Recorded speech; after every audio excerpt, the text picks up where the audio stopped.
Hello everyone, this is Shubham Agrari and you are watching EPC electrophysics classes. तो last turn पे हम लोगों ने जो बात करी थी ओम्स लॉ की, पर कुछ टेक्निकल इशू की वजह से उसे हम कंप्लीट नहीं कर पाए थे, तो उसी के आगे बढ़ते हैं हम लोग और बात करते हैं ओम्स लॉ के आगे की। ठीक है, तो ध्यान से देखिएगा। जिन लोगों ने अभी तक ओम्स लॉ नहीं पढ़ा है या फिर जिसने पहली वीडियो नहीं देखी है, तो एक बार जा कर के पहले पुरानी वाली वीडियो आप जाके देख सकते हैं, जिसमें आपको मालूम चलेगा कि इलेक्ट्रिक चार्ज क्या होता है, करंट क्या होता है, पोटेंशियल क्या होता है और पोटेंशियल डिफरेंस क्या होता है। तो उसके आगे की बात करेंगे हम लोग, रेजिस्टेंस की बात करेंगे। ठीक है, तो लास्ट टर्न पे जो हम लोगों ने पढ़ा था वो हमने वहाँ पर ये पढ़ा था कि V is directly proportional to the I। ये ओम्स लॉ हमने पढ़ा था कि electric potential difference is directly proportional to the electric current. ठीक है, कहीं कहीं पर आप लोग कभी कभी ऐसा भी देखते होगे, बुक में पढ़ते होगे, तो वहाँ पर ये बोलता होगा कि electric current is directly proportional to the electric potential. ठीक है, तो अगर उसकी बुक की लैंग्वेज के अकॉर्डिंग अगर हम चले तो electric current is directly proportional to the electric potential. ठीक है, तो यहाँ पर देखिए हम क्या चेंज करेंगे और यहाँ पर हम क्या चेंज करेंगे। देखिए यहाँ पर अगर बात हो रही है कि जब electric current is directly proportional to the electric potential, और साथ में ये भी लिखा होता है inversely proportional to the resistance, यानी यहाँ पर जो प्रोपोर्शनलिटी का साइन हटाएंगे तो यहाँ पर एक कांस्टेंट आएगा। अब वो जो कांस्टेंट है यहाँ पर, वो कांस्टेंट क्या है? वो कांस्टेंट 1/r है। तो ये हो जाएगा I = V/r। अगर आप ऐसे लिखते हो तो आपको ये लिखना पड़ेगा। क्यों?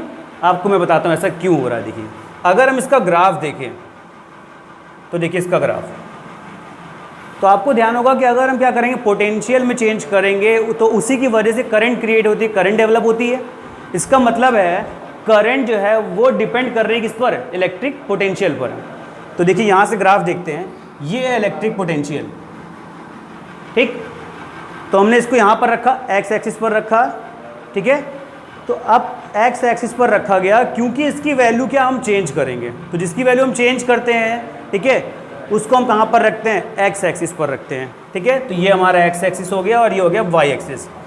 और आई की वैल्यू, आई जो डिपेंडेंट वेरिएबल है, ठीक है, उसको हमने कहाँ रखा? वाई एक्सिस पर रखा। अब अगर हम आई और वी के बीच में ग्राफ ड्रॉ करेंगे, ठीक है, तो हमें क्या पता है कि I जो है ये V के क्या है? प्रोपोर्शनल है। ठीक है, मतलब जैसे जैसे V को इंक्रीज करेंगे, अगर हमने एज्यूम कर लिया ये 1 वोल्ट है, ये 2 वोल्ट है और ये 3 वोल्ट है, तो 1 वोल्ट पर हमें कुछ करंट एज्यूम हुई। हम अगर एज्यूम कर लेते हैं 1 एम्पियर, और तो ये कितने पर हुई? 1 वोल्ट पर हुई। ऐसे ही अगर हम क्या करना चाहें, ऐसे ही हम देख सकते हैं कि 2 वोल्ट पर कितना पोटेंशियल आ रहा है, तो हमने एज्यूम कर लिया यहाँ पर ऐसे ही कि 2 एम्पियर आ रही है। ठीक है, मतलब सेम प्रोपोर्शन में आ रही है। तो हमने यहाँ से ये भी इसको देख लिया, ये आ रही है। ठीक है, तो अगर इसका यहाँ पर जो पॉइंट मिला और एक पॉइंट जो इस पॉइंट पर मिला, इस पॉइंट को अगर हम मिलाएंगे ऐसे, ये, ठीक है, कुछ स्ट्रेट ग्राफ आ रहा है, स्ट्रेट लाइन आएगा। ठीक है, तो हमें ये स्ट्रेट लाइन जो ग्राफ दिख रहा है, तो हमें ये स्ट्रेट लाइन ग्राफ से मालूम चल रहा है कि जो करंट है वो पोटेंशियल पर डिपेंड कर रही है। अब बात आती है 1/r कहाँ से आ रहा है। ठीक है, तो मैं इसको भी आपको एक्सप्लेन करके दिखाता हूँ।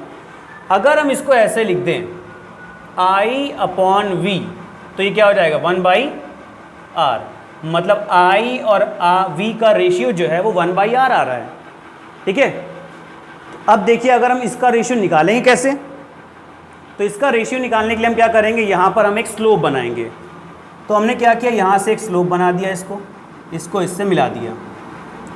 किसी भी 2 पॉइंट को मीट करा देंगे तो हमें एक स्लोप मिलेगा। ठीक है, ये इसका स्लोप हो गया। इसको एक एंगल एज्यूम कर लेते हैं थीटा, इसको नाम दे देते हैं C। तो अगर हमने थीटा यहाँ से देखा तो स्लोप निकालने का मतलब क्या हुआ? स्लोप यानी ये जो स्लैंट हाइट है ये, तो स्लोप कैसे निकालेंगे? हाइट और बेस के रेशियो से। तो हाइट अपॉन बेस कर देंगे, हमें स्लोप मिल जाएगा। और हाइट अपॉन बेस होता क्या है? tan theta. तो अगर हम tan थीटा की बात करें, tan theta height upon base AC upon BC ये। क्लियर? तो tan थीटा अगर हम यहाँ से निकाल रहे हैं AC अपॉन BC, इसका हम क्या कर रहे हैं, स्लोप निकाल रहे हैं यहाँ से। और स्लोप से हमें मिलेगा क्या, तो देखिए यहाँ से हमें एक वैल्यू मिलेगी 1 और एक मिलेगी 2। क्लियर? या इसको अगर हम बोल दे I1 और इसको बोल दे I2, तो I2 माइनस I1, यानी एक तरह से ये समझे कि हमें ये क्या बता रहा है पार्ट, ये बता रहा है करंट। ठीक है, ये करंट बता रहा है अपॉन ये क्या बताएगा, पोटेंशियल डिफरेंस V, यानी ये I बाई V। अब आप बताओ I बाई V जो है वो क्या होता है, I बाई V तो R के इक्वल है नहीं है, तो इसका मतलब I बाई V का जो हमें स्लोप मिल रहा है, तो यहाँ ये हमें जो स्लोप मिल रहा है, ये स्लोप किसका मिल रहा है, ये 1 बाई R का मिल रहा है। मतलब रेसिप्रोकल ऑफ रेजिस्टेंस, उसका स्लोप हमको मिल रहा है यहाँ पर। ठीक है, तो अब I बाई V जो है ये 1 बाई R के इक्वल है यहाँ से। ठीक है, बाई ग्राफ आपने देखा कि 1 Y अपॉन V किसके इक्वल आ गया, 1 बाई R के आ गया, और वही हमने यहाँ पर भी देखा था। ठीक है, पर अब अगर क्या करेंगे, बुक में कुछ लोग ऐसा भी कर देते हैं, यहाँ पर वैल्यूज़ ही चेंज कर देते हैं, पोटेंशियल को इधर कर देंगे, करंट को इधर कर देते हैं लोग। पर आप कैसे बताइए कि हम क्या कर रहे हैं, एक्स एक्सिस पर उसको रखेंगे जिसकी वैल्यू हम खुद चेंज कर रहे हैं। मतलब इंडिपेंडेंट वेरिएबल को हमेशा एक्स एक्सिस पर रखते हैं, तो हम करंट को यहाँ रख ही नहीं सकते हैं, तो हम तो रखेंगे हमेशा यहीं पर, और इसका रेशियो जो हमें वो क्या देगा, 1 बाई R देगा।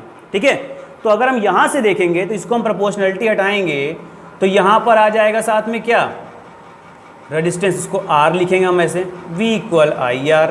ठीक है, ये क्लियर है। अब यहाँ से अगर रेशियो निकालेंगे तो V बाई I का रेशियो निकालेंगे तो ये कितना आ जाएगा, R आ जाएगा, या फिर I अपॉन V का रेशियो निकालेंगे तो ये क्या आ जाएगा, 1 बाई R आ जाएगा ये।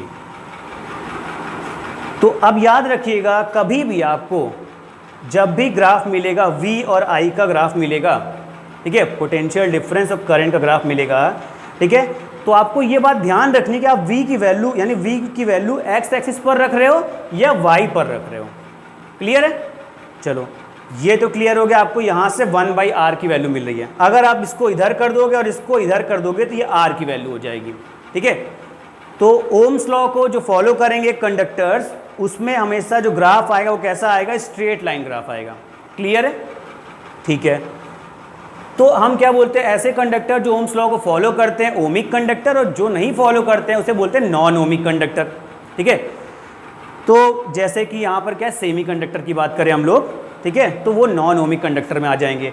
तो यहाँ पर ये जो ओमिक कंडक्टर है, ओमिक कंडक्टर मतलब हो गया जो ओम्स लॉ को फॉलो करेंगे, यानी कि electric potential is directly proportional to the electric current. ठीक है, तो आप ऐसे लिखो या फिर ऐसे लिखो, दोनों ही करेक्ट हैं। ठीक है, तो इसमें किसी भी तरीके का कोई भी कंफ्यूजन नहीं है, ये दोनों ही स्टेप हमने करके दिखा दिया। आप ऐसे भी कर सकते हो और आप ऐसे भी कर सकते हो। ठीक है, ये ग्राफ आप हमेशा याद रखोगे, आप इसको ऐसे ही बनाओगे। ठीक है, क्लियर रहोगे ये। ठीक, चलो अब यहाँ हो गया। अब ये रेजिस्टेंस जो है, यहाँ से जो कांस्टेंट आ रहा था रेजिस्टेंस, ये किन फैक्टर्स पर डिपेंड करता है उसकी बात कर देते हैं। ठीक है, यानी फैक्टर्स अफेक्टिंग रेजिस्टेंस, कौन कौन से फैक्टर्स हो सकते हैं इसके लिए। तो अब रेजिस्टेंस के लिए जो फैक्टर्स होंगे, फर्स्ट फैक्टर जो उसका है कि resistance is directly proportional to the length of the conductor. Resistance is directly proportional to the length of the conductor. इसका मतलब क्या हो गया, किसी भी वायर का लेंथ जितना ज़्यादा होगा उसका रेजिस्टेंस क्या होगा, उतना ही ज़्यादा होगा। ठीक है, जैसे अगर ये है, अगर ये वायर जो है, ये इसको अगर हम वायर एज्यूम करें और हम ये बोले कि ये कॉपर वायर है। ठीक है, अगर ये कॉपर वायर है, प्योर कॉपर वायर है, जिसमें हमने क्या है, कोई भी इम्प्योरिटीज़ नहीं मिलाई है, तो इसमें रेजिस्टेंस बिल्कुल मिनिमम होगा। ज़ीरो नहीं बोलेंगे, मिनिमम बोलेंगे। ठीक है, तो अगर इसमें मिनिमम रेजिस्टेंस होगा, अब क्या प्रॉब्लम है, प्रॉब्लम ये है कि हम करंट को कंट्रोल कैसे कर पाएंगे फिर, क्योंकि अगर इसमें किसी भी तरीके का रेजिस्टेंस नहीं होगा तो करंट कंट्रोल कैसे होगी। तो इसलिए हम बोलते हैं कि रेजिस्टेंस जो है वो क्या है, वो करंट कंट्रोलिंग डिवाइस है। रेजिस्टेंस क्या है, करंट कंट्रोलिंग डिवाइस। ठीक है, तो इसका मतलब है कि अगर हम क्या करेंगे, रेजिस्टेंस को चेंज करेंगे तो करंट भी अपने आप क्या होती जाएगी, चेंज होती जाएगी, क्योंकि I और R के बीच में इनवर्स का रिलेशन है।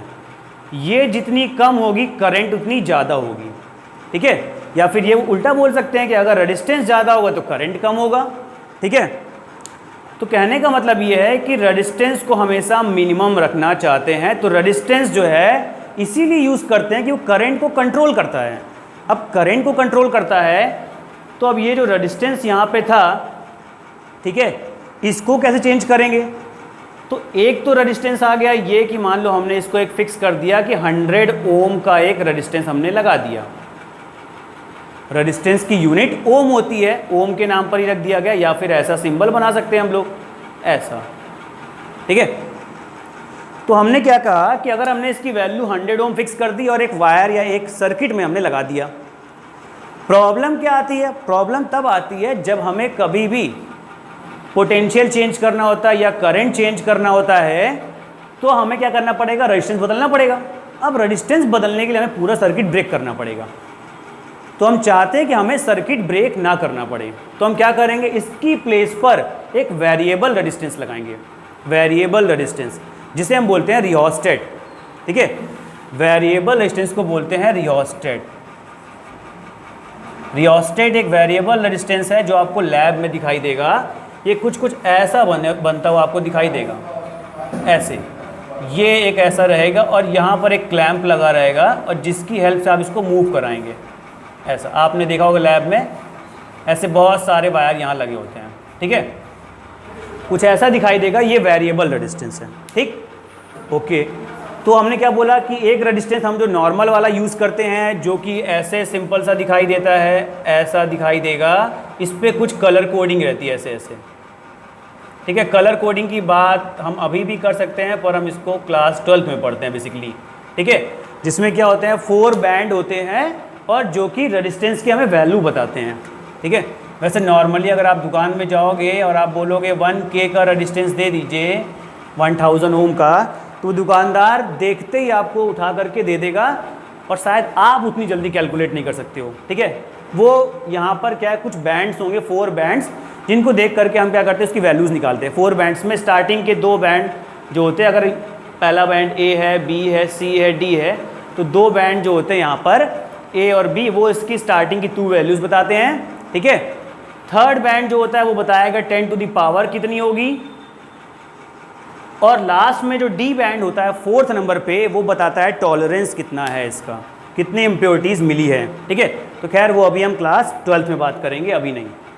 तो मैंने जैसा आपको बताया कि रेजिस्टेंस जो है वो लेंथ पर डिपेंड कर रहा है, लेंथ को जितना इंक्रीज़ करेंगे रेजिस्टेंस उतना इंक्रीज़ होगा, क्योंकि अगर हमने इसमें कुछ भी मिक्स किया हुआ है, एलॉय मिक्स कर दिया है, ठीक है, वायर में, तो अगर एलॉय मिक्स कर दिया है हमने ऐसे, ये रेजिस्टेंस जो था वायर था, इसमें हमने कुछ यहाँ पर क्या इम्प्योरिटीज़ मिला दी है, तो अगर इम्प्योरिटीज़ मिला दी है तो ये क्या करेगा, जैसे जैसे वायर आगे बढ़ता जाएगा, मतलब चार्ज आगे बढ़ता जाएगा, तो यहाँ पर क्या होगा, चार्ज में रजिस्ट होगा, ठीक है। ये रेजिस्टेंस इसको आगे नहीं बढ़ने देगा आसानी से, तो प्रॉब्लम क्या आएगी, हीट करेगा। और अगर रेजिस्टेंस जो है वो ज़्यादा होगा तो ये हीट करता जाएगा, और हीट करते करते एक टाइम ऐसा भी आएगा कि ये वायर मेल्ट भी कर सकता है, ठीक है।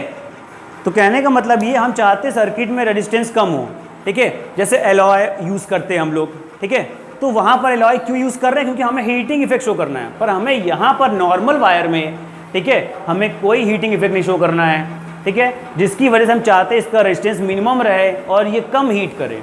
तो अगर लेंथ ज़्यादा होगी तो चांसेस ज़्यादा होंगे किसके, वायर के हीट करने के, ठीक है।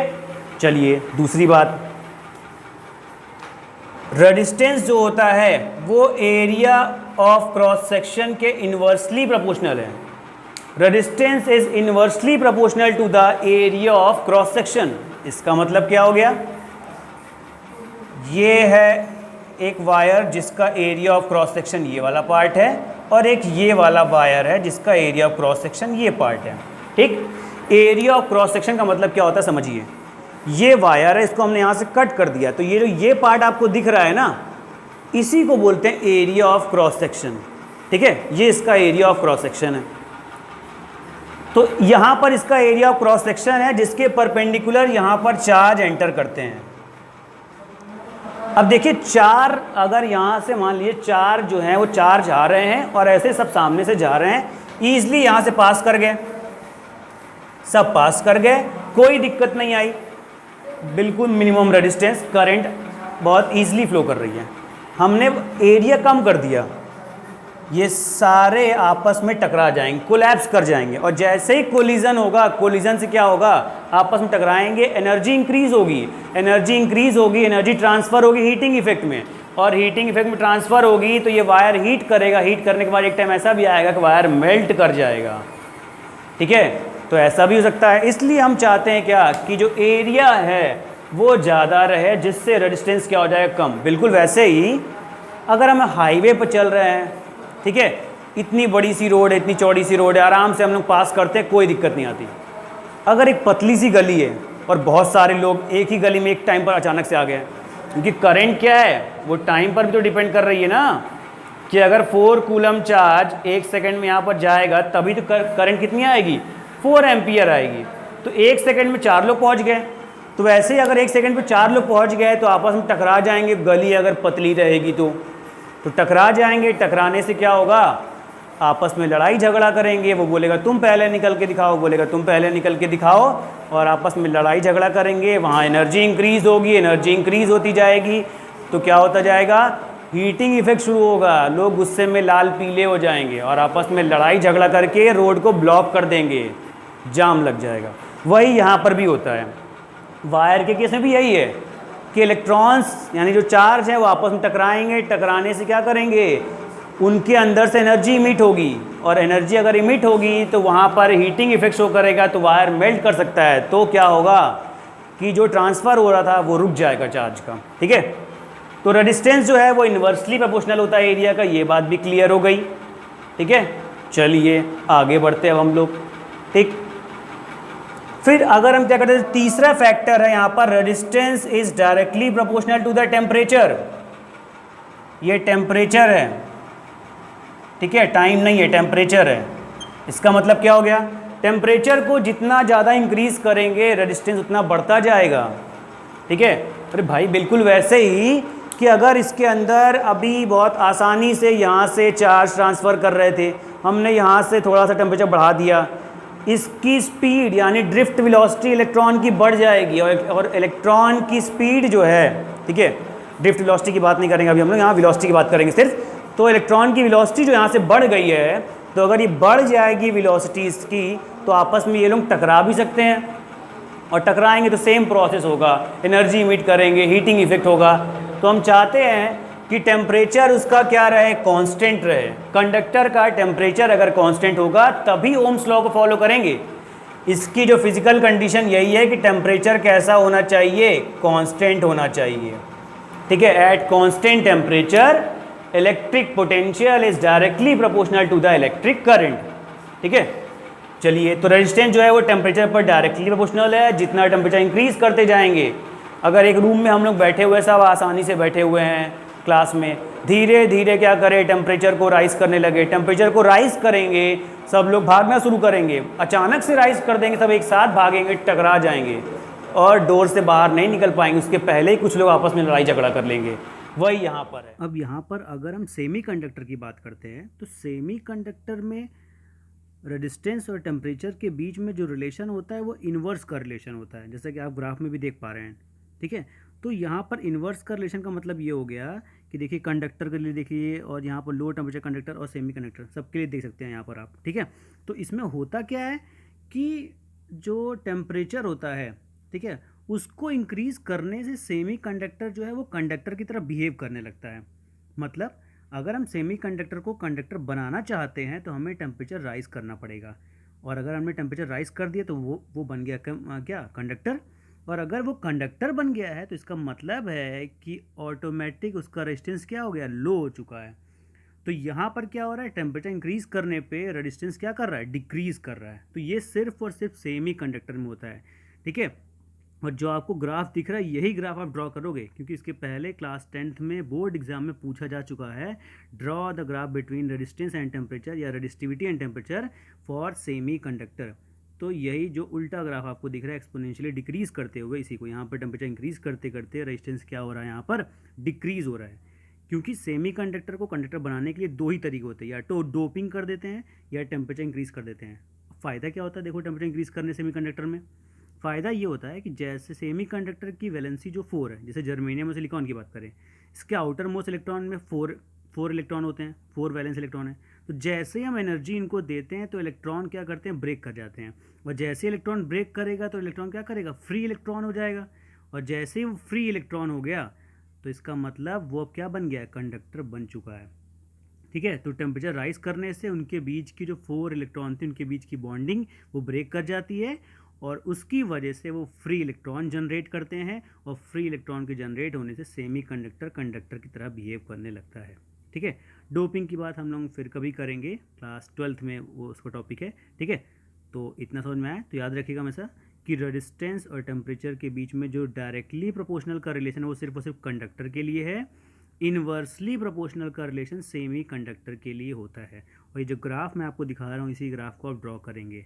ठीक है, फोर्थ पॉइंट है resistance is directly proportional to the nature of the material, कि किस मटेरियल का बना हुआ है वायर, इस पर भी रेजिस्टेंस डिपेंड करता है। भाई कि एलॉय का बना हुआ है कि प्योर कॉपर वायर या फिर प्योर कंडक्टर कोई है, ठीक है, तो इस पर भी डिपेंड करेगा।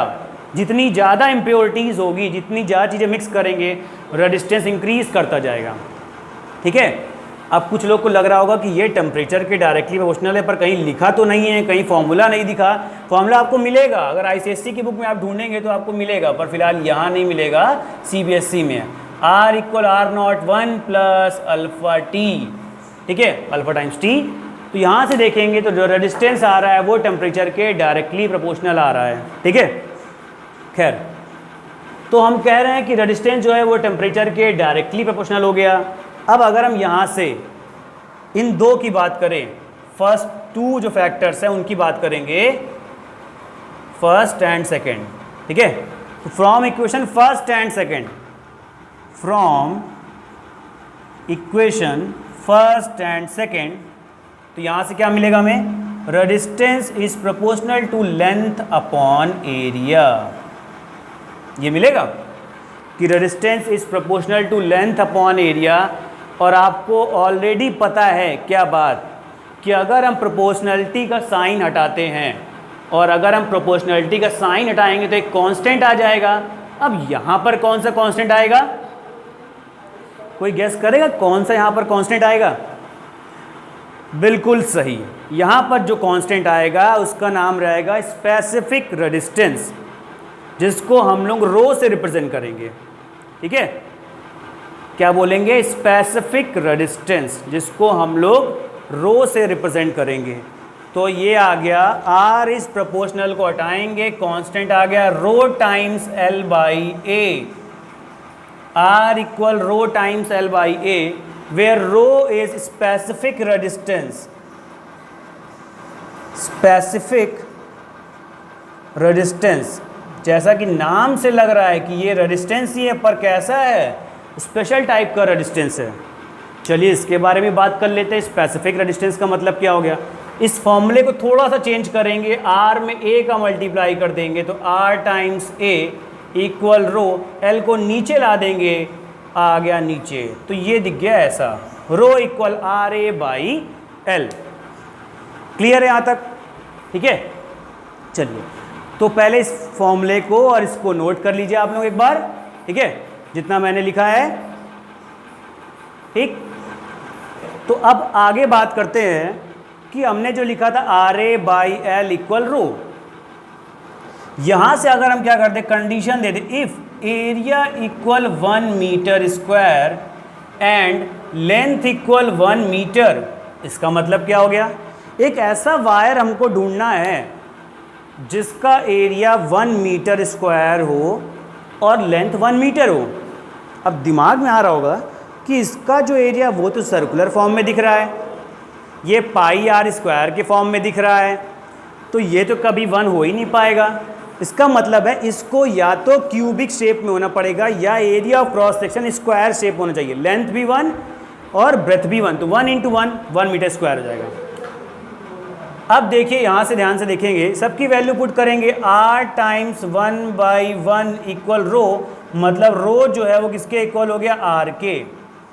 ये क्या हो गया, इसको कैसे डिफाइन करेंगे, इसको डिफाइन करेंगे specific resistance is a resistance whose length is 1 meter and area of cross section is 1 meter square। फिर से, specific resistance और resistivity is a resistance whose wire is 1 meter length having area of cross section 1 meter square। Clear? यानी कि ये भी एक special type का resistance ही है, ठीक है। स्पेसिफिक रेजिस्टेंस बोलते हैं, इसी को रेजिस्टिविटी भी कहते हैं। और रेजिस्टिविटी सिर्फ और सिर्फ 2 फैक्टर्स पर डिपेंड करती है। रेजिस्टिविटी बस टेम्परेचर पर डिपेंड करती है और नेचर ऑफ मटेरियल पर डिपेंड करती है, ठीक है, याद रखिएगा हमेशा। रेजिस्टिविटी टेम्परेचर के डायरेक्टली प्रोपोर्शनल है और रेजिस्टिविटी नेचर ऑफ मटेरियल के भी डायरेक्टली प्रोपोर्शनल है। सिर्फ इन 2 फैक्टर्स पर डिपेंड करती है, टेम्परेचर पर और नेचर ऑफ मटेरियल पर। रेजिस्टेंस 4 फैक्टर्स पर डिपेंड करता है, लेंथ पर, area of cross section, temperature, nature of material. पर रेजिस्टिविटी सिर्फ और सिर्फ 2 फैक्टर पर डिपेंड करती है, टेम्परेचर और नेचर ऑफ मटेरियल पर। क्लियर? चलिए, तो ये रेजिस्टेंस के बारे में थोड़ी सी इंफॉर्मेशन थी, जितना आपके क्लास 10th लेवल के लिए इंपॉर्टेंट है, ठीक है। अब V = IR पे बहुत सारे न्यूमेरिकल आते हैं और सबसे पहला न्यूमेरिकल जो आपको मिलेगा वो इस फॉर्मूले पर मिलेगा। 100% इस पर एक क्वेश्चन इस बार 2021 में भी अगर आना होगा तो ज़रूर आएगा, ठीक है। और इस पर जो क्वेश्चन आएगा इस फॉर्मूले पर, तो आपको वहाँ पर ये रेजिस्टिविटी गिवन रहेगी, ठीक है, लेंथ भी गिवन रहेगी, एरिया गिवन रहेगा, रेजिस्टेंस निकालना रहेगा, सिंपल से निकाल लोगे। अब बात ये समझ में नहीं आ रही कि रेजिस्टिविटी की यूनिट क्या लिखोगे आप, तो आप यहाँ से आराम से गेस कर सकते हो। देखो फॉर्मूले में क्या क्या है सब कुछ देख लो। R है ओम, तो हमने लिख दिया ओम, के बगल में है मीटर स्क्वायर, अपॉन में है मीटर, इक्वल है रो। ये 1 मीटर से 1 मीटर कैंसिल, तो रो इक्वल क्या आ गया, ओम मीटर। तो रेजिस्टिविटी का यूनिट क्या होगा, ओम मीटर, याद रखिएगा। तो यहाँ वैल्यू दी रहेगी हमेशा ओम मीटर के फॉर्म में। अब देखिए इस पर क्वेश्चन कैसे आते हैं। कभी कभी एरिया बेस्ड क्वेश्चन आते हैं, लेंथ बेस्ड क्वेश्चन आते हैं कि लेंथ को डबल कर देते हैं, एरिया को हाफ कर देते हैं, या एरिया को डबल, लेंथ को हाफ करेंगे तो रेजिस्टेंस पर क्या फ़र्क पड़ेगा, ठीक है। तो अगर आप ये देखिए ध्यान से, कब कब बोलेगा, कैसे डबल करेगा रेजिस्टेंस को।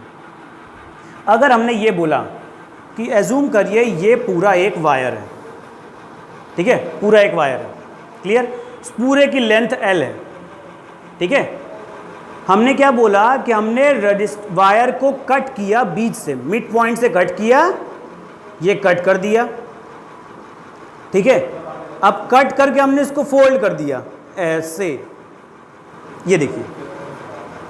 तो अभी इसका एरिया कितना था, A था एरिया, और अब कितना हो जाएगा, 2A हो जाएगा, A और A 2A, और लेंथ कितनी हो गई, हाफ। तो अगर ये बोला जाएगा कि हमने वायर को कट कर दिया बीच से, एरिया ऑफ क्रॉस सेक्शन से, और फोल्ड कर दिया है, तो फोल्ड करते ही क्या हो जाएगा, जो एरिया था वो डबल हो जाएगा 2A, और लेंथ हो जाएगी हाफ। तो यहाँ से आ जाएगा रो L/A, ये आ जाएगा कितना, 1/2, 2 जा 4 हो जाएगा, यहाँ से 1/4 टाइम्स ऑफ इनिशियल रेजिस्टेंस। ये क्या है, पहले वाला रेजिस्टेंस ये। तो ये अगर इसको हम डैश बोल दे R डैश, तो R dash equal 1/4 times R initial, ये हो जाएगा 1/4 टाइम्स हो गया। क्या किया था हमने, वायर को बीच से कट किया, लेंथ हाफ किया, एरिया डबल कर दिया। सिर्फ कट करेंगे ऐसे तो एरिया कांस्टेंट रहेगा, वही रह जाएगा। अगर फोल्ड नहीं करेंगे तो लेंथ हाफ हो जाएगी और एरिया कांस्टेंट। अगर सिर्फ ये बोलेगा कि हमने वायर को कट कर दिया है हाफ से, तो हाफ से कट करेंगे तो एरिया को चेंज नहीं करेंगे, तो एरिया को सेम वही रखेंगे, लेंथ को हाफ करेंगे, एरिया को वही रखेंगे। तो ये क्या हो जाएगा, यहाँ से ये आएगा 1/2 times of rho L by A. ये देखिए दोनों में डिफरेंस आ रहा है, ठीक है। तो दोनों में डिफरेंस आ रहा है, यहाँ पर भी और यहाँ पर भी। तो याद रखिए इस बात को कि हम फोल्ड करते हैं या फोल्ड नहीं करते हैं, ठीक है।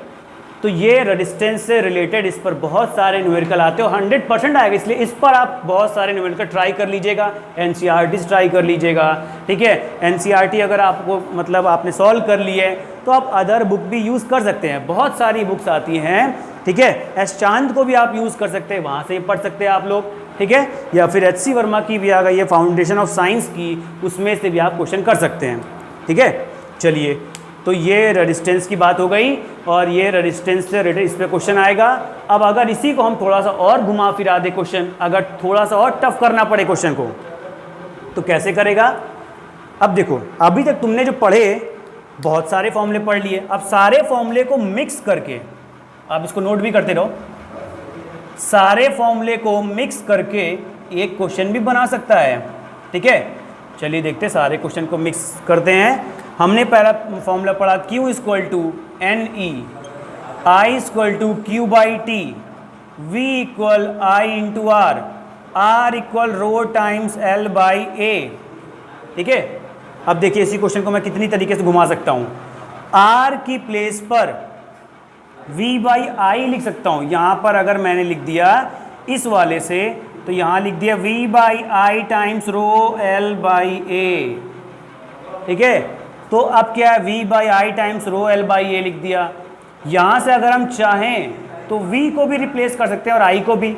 अगर हम I की जगह Q/T लिख दे तो यहाँ से एक और फॉर्मूला बन जाएगा, V Q/T की जगह ये हो जाएगा VT/Q = ρ टाइम्स L/A। ऐसा फॉर्मूला भी हमको एक मिल सकता है रिलेशन, ठीक है। एक रिलेशन ऐसा भी मिल सकता है। और कैसा रिलेशन आपको चाहिए, अगर आप चाहे तो V की प्लेस पर W/Q भी कर सकते हैं। तो V की प्लेस पर W/Q करेंगे तो W/Q का स्क्वायर हो जाएगा, WT times upon Q square ρ L/A हो जाएगा। तो एक ही फॉर्मूले पर बहुत सारे क्वेश्चन बन सकते हैं, जैसे भी आप बनाना चाहो। Q की प्लेस पर NE भी कर सकते हो यहाँ पर, तो Q की प्लेस पर यहाँ पर अगर NE कर देंगे तो VT/NE ρ टाइम्स L/A, ठीक है। तो यहाँ से आप कह सकते हो कि V is equal to ρ LNE/A times T। ये देखो एक और फॉर्मूला आ गया, ठीक है। तो ये जो फॉर्मूला यहाँ पर से आ गया, यहाँ पर T टेम्परेचर नहीं टाइम है, ठीक है। तो ये देखिए यहाँ से ये फॉर्मूला भी आ गया आपको, ठीक। तो आप देख करके यहाँ से कह सकते हो क्या कि V जो है रेजिस्टिविटी पर, लेंथ पर और इलेक्ट्रॉन पर चार्ज कितना, इन सब पर डिपेंड कर रहा है, ठीक है। ये क्लियर है। चलिए, तो एक फॉर्मूला ये हो सकता है और इस फॉर्मूले पर बहुत सारे क्वेश्चन आ सकते हैं, ठीक है। क्वेश्चन आप ट्राई भी कर लीजिएगा और अगर नहीं आएगा तो मुझे बताइएगा, मैं आपको सॉल्व भी कराऊंगा। फिलहाल अभी मैं सॉल्व कराऊंगा जब मैं ये लेक्चर ख़त्म कर लूँगा, मतलब ये चैप्टर ख़त्म कर लूँगा। मैं सारे क्वेश्चन कराऊँगा, NCERT के भी कराऊँगा, एस चांद के भी कराऊँगा और कुछ मेरे क्वेश्चन मैं उन्हें भी ज़रूर कराऊँगा, ठीक है। चलिए, तब तक आप देखते रहिए वीडियो को कंटिन्यू करके, ठीक है। तो होप आप लोग को ये वीडियो पसंद आ रही होगी, और अगर पसंद आए तो ज़्यादा से ज़्यादा लोगों को शेयर करिए, ठीक है। क्योंकि अभी तो ये है कि मैंने स्टार्ट किया है, ठीक है। तो जितना ज़्यादा आप लोगों को शेयर करेंगे फिर मुझे भी अच्छा लगेगा, कुछ एप्रिसिएशन मिलेगा और फीडबैक भी आप ज़रूर दीजिए कि क्या प्रॉब्लम आ रही है आपको, ठीक है। फीडबैक देंगे तो मैं उसी अकॉर्डिंग मॉडिफाई भी करूँगा अपने आप को, ठीक है। तो थैंक यू, और वीडियो को ज़्यादा से ज़्यादा शेयर और लाइक ज़रूर करें, और हाँ, बेल आइकन दबाना ना भूलें, ठीक है। So thank you, have a nice day.